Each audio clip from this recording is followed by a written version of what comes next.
we've looked at what intuition is and what it is not, how it works, and how intuition is a blend of insight and instinct. This week, we begin to answer the question everyone eventually asks.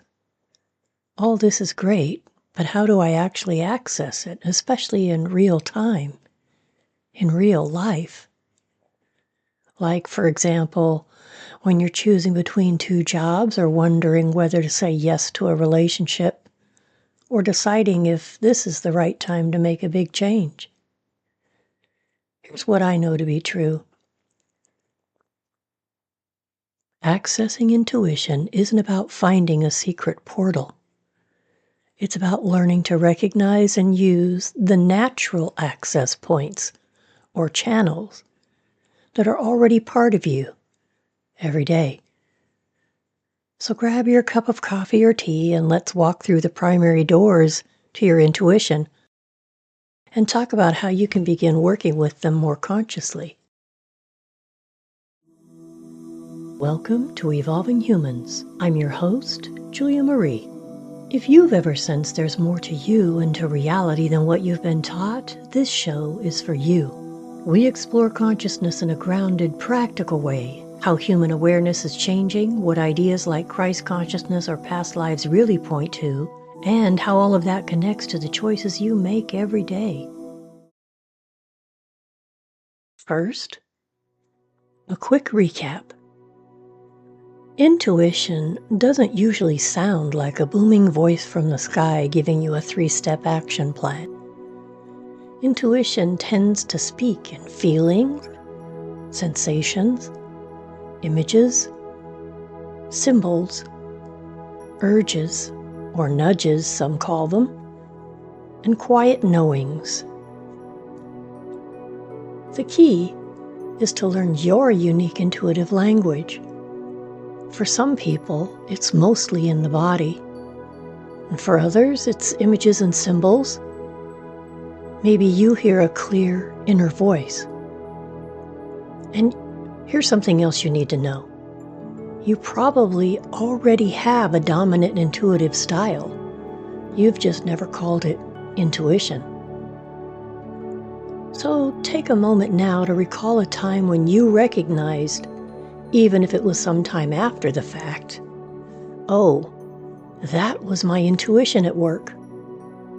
Maybe it was a gut feeling, a dream, a voice, or a sudden knowing. Remember how the message came in. Was it a body feeling or an image, or maybe some words you heard in your head? This is likely your strongest intuitive channel. Now, let's take a look at the 4 primary intuitive channels most people have. That would be body awareness, emotional resonance or heart center, imagery and symbolism, and the quiet knowing or that inner voice. And as I walk you through these, notice which one feels more like home to you. Let's start with the one almost everybody's familiar with, that gut feeling and how it works. You've probably heard of the second brain in your gut. That's the enteric nervous system connected to the brain through the vagus nerve. This system is constantly scanning and processing information, often faster than the conscious mind can. This system is constantly scanning and processing information, often faster than your conscious mind can. Your body picks up on micro cues in your environment, registers them as sensations, and sends you a yes or a no, long before your brain has built a story around it. This is why you sometimes just know in your belly that something's off, even when everything looks fine on the surface. Here are several methods you can try in order to open this intuitive door. First, hold your question in your mind and then pause and ask yourself, what do I feel in my chest as you place your attention there? Then move your attention to your stomach. What do I feel in my gut? Then move your attention to your throat. What do I feel in my throat? Don't analyze anything. Just notice. Do you have any tightness or heaviness, fluttering or calmness? Another method to try would be the expansion and contraction kind of exercise. So for this one, you're going to pay attention to what happens when you imagine saying yes to something. Do you feel a sense of expansion, lightness, openness? Or do you feel the contraction of a tightness, a heaviness, or maybe a sudden, subtle shrinking feeling inside of you? And remember this, expansion doesn't always mean it's going to be easy, and contraction doesn't always mean it's going to be bad. But whatever the response, that's valuable information for you as you go to make your decision. And the third thing to pay attention here is any physical responses you get, like subtle shivers or goosebumps or a wave of warmth, a sinking feeling in your stomach, or a restless sense in your legs. And with all of these signals, you don't have to blindly obey them, but do take them seriously. Over time, you're going to start to recognize your own body's signals for yes and no. The next channel your intuition functions through is the wisdom of your heart, or the emotional tone of the signal you receive. Here's a little bit about how that works. And this is beyond the surface emotions of I'm annoyed or I'm excited. You're going to find there's a deeper emotional texture that can be highly intuitive. And intuition at this level might show up as a feeling of deep peace around a choice that might scare your logical mind. Or perhaps it's a subtle sadness or dread around something that technically should be great. This isn't about being dramatic or reactive. It's about paying attention to the undercurrent, not just the emotional surface waves. Now here are a couple of ways of perceiving that you can try in regards to your heart level channel. First of all, is there a feeling of flow, or does it feel more like resistance when you think about a decision? In other words, does it feel like the energy around that choice flows, or is it more like you're pushing a boulder uphill? Is there an ease, even if it's a challenging situation? Or do you have a grinding feeling of, oh, now I have to do this? Secondly, pay attention to a sense of rightness or wrongness, because sometimes intuition just says, this feels right, or this is definitely not for you, even if you can't explain why you have that feeling. The third way on the heart channel that your intuition will speak is through joy or genuine excitement. It's not the jittery high of anxiety or people-pleasing. Rather, it would be considered true enthusiasm. Here's something you can try before you make a decision. Pause and ask, what is the underlying emotional tone of this choice or situation? Then notice as you drop your attention into your body, focusing on your heart center, if you feel peaceful, curious, quietly confident maybe. Perhaps you feel dread, resentment, or a heavy anxiety. Take a moment to name this feeling. And I'm always going to remind you to record your results, because over time, you will start to see patterns.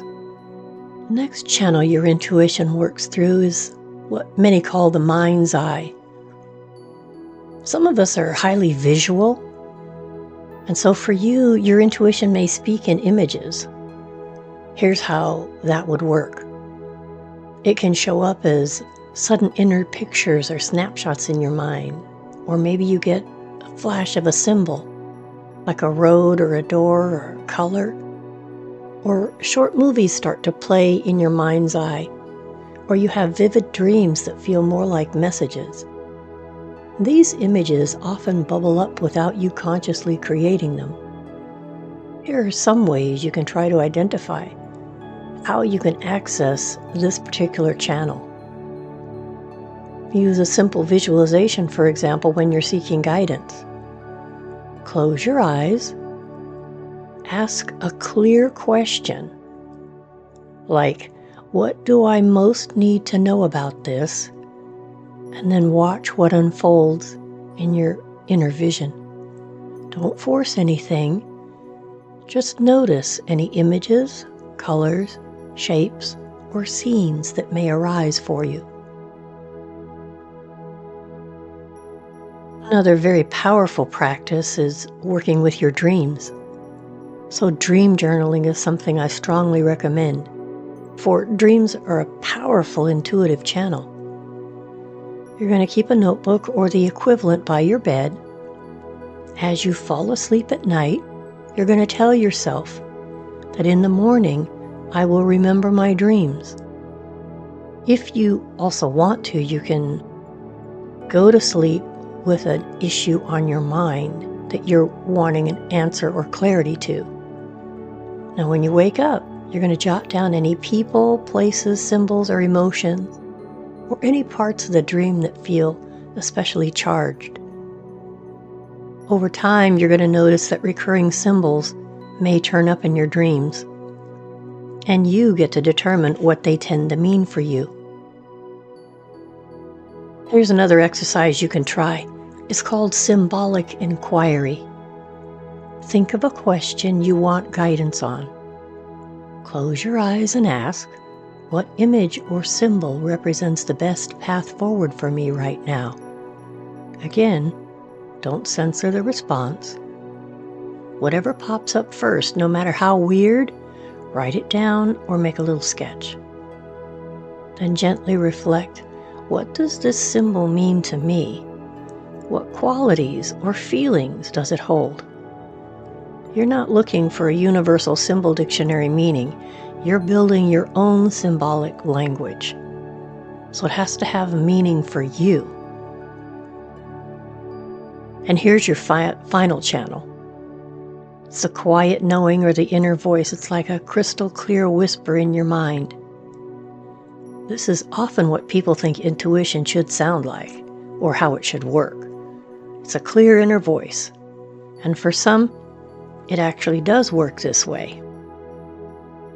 Now, a quiet knowing might show up as a sudden thought that feels different than your usual mental chatter, or a simple sentence dropping in, usually short, concise, and one to a few words like, call her now, or wait.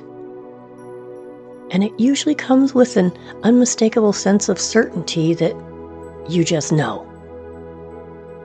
The messages tend to be short, clear, and calm, even if the content is around an urgent situation. Here are some ways you can try to access your quiet wisdom. The first and probably the most important is through meditation and stillness. And here's why. The more noise in your system, the harder it is to hear the whispers. So if you can sit quietly, even 5 to 10 minutes a day, this would help. I tend to tell people that if you would give Spirit 5 minutes a day consistently, it could change your life. And you don't have to be perfect at meditating, just give your mind some quiet room to receive the guidance.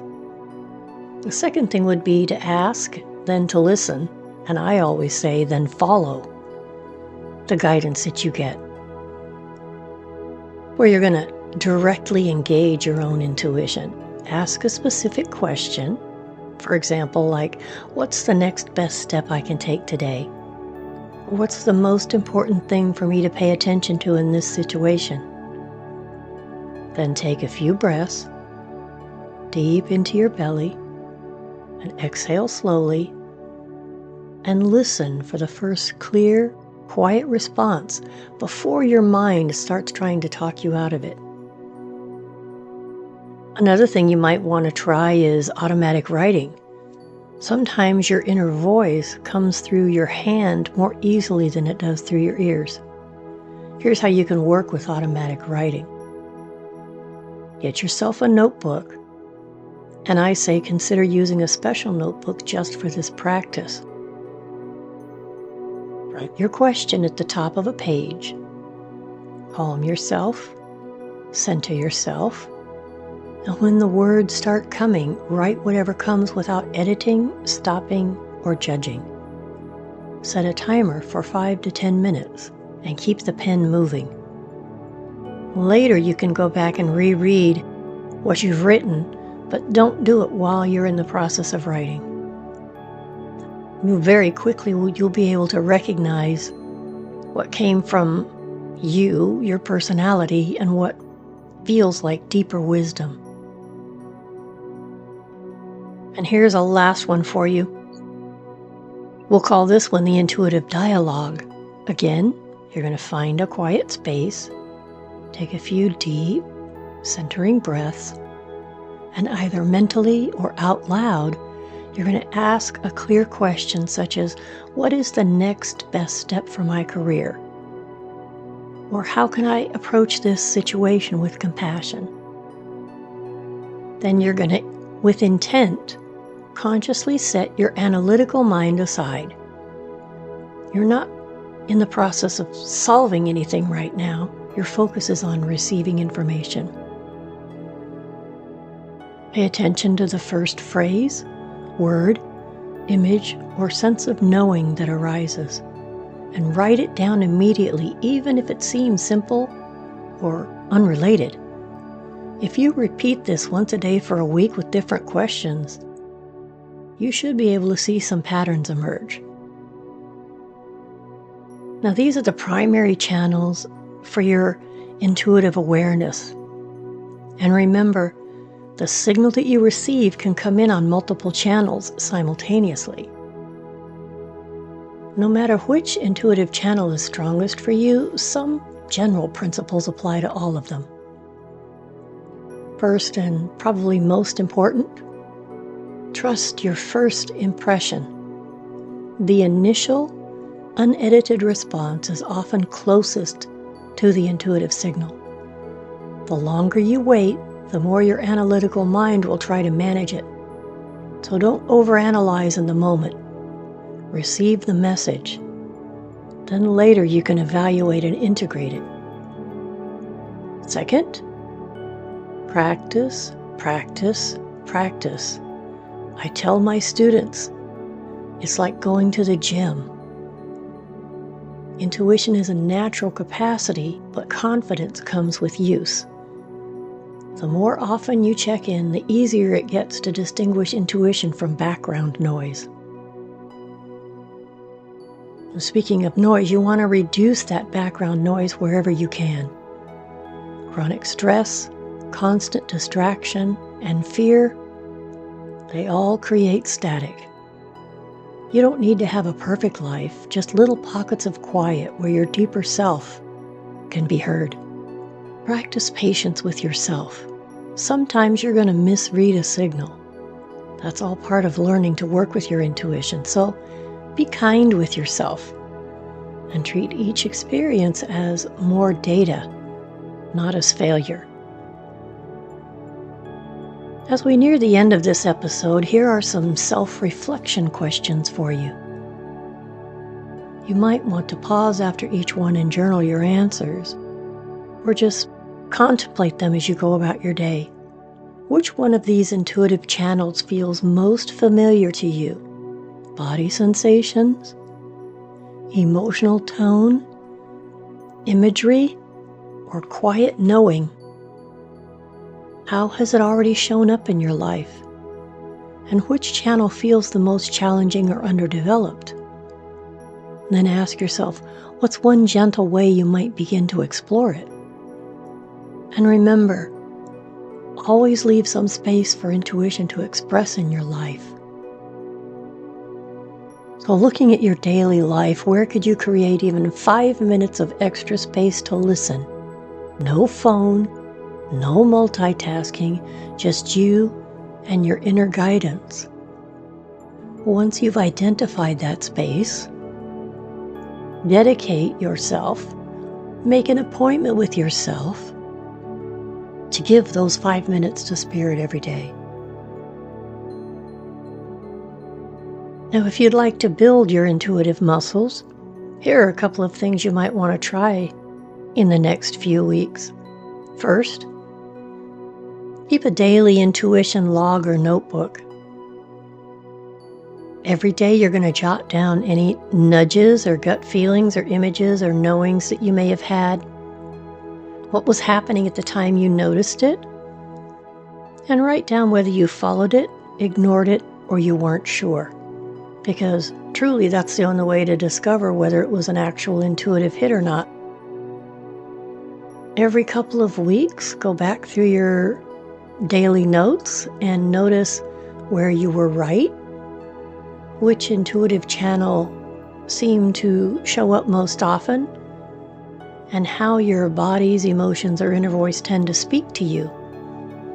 This is going to become your personal textbook on how your unique intuitive connection operates.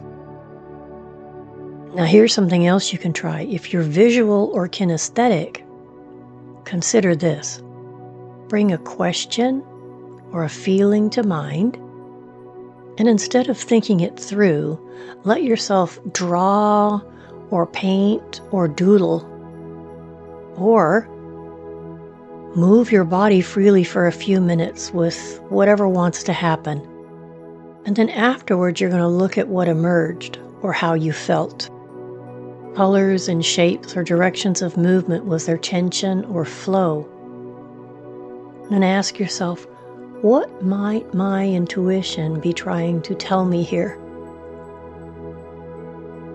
And if you're open to it, one of the last things here that you could try is to use oracle or tarot cards as a mirror for your intuition. Now, you're not going to be using them as a fortune-telling device or to make predictions or do a reading for yourself.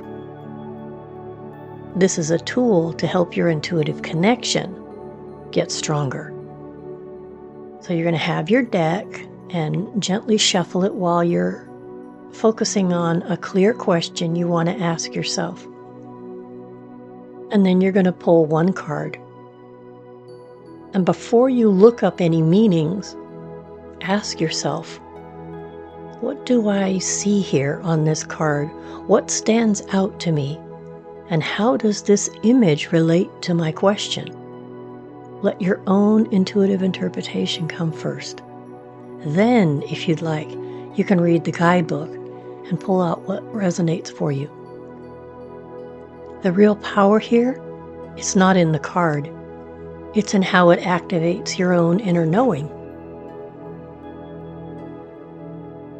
As we come to the end of our time, here are some takeaways for you from this episode.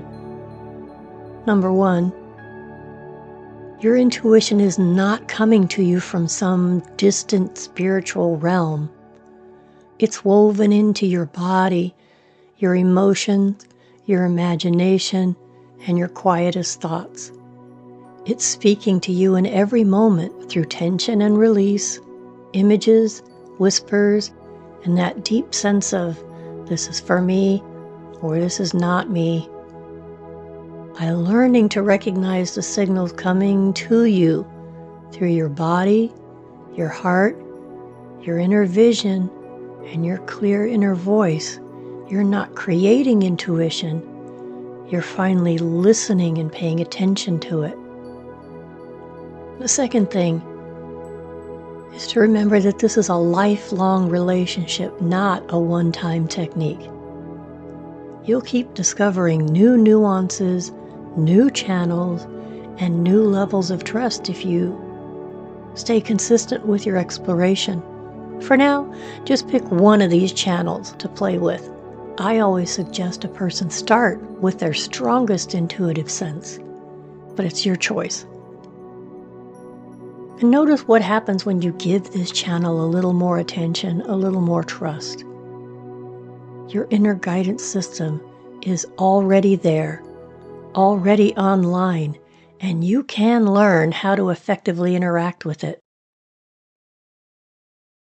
Well, that's our time for today. If you found value in this episode, please share it with 2 other people so that together we can bring more light to this planet. If you're in need of guidance, want to reconnect with your friends and loved ones living on the other side of life, or could use some energy healing, visit my website at juliamarie.us and click the Book Now button on the homepage. Until next time.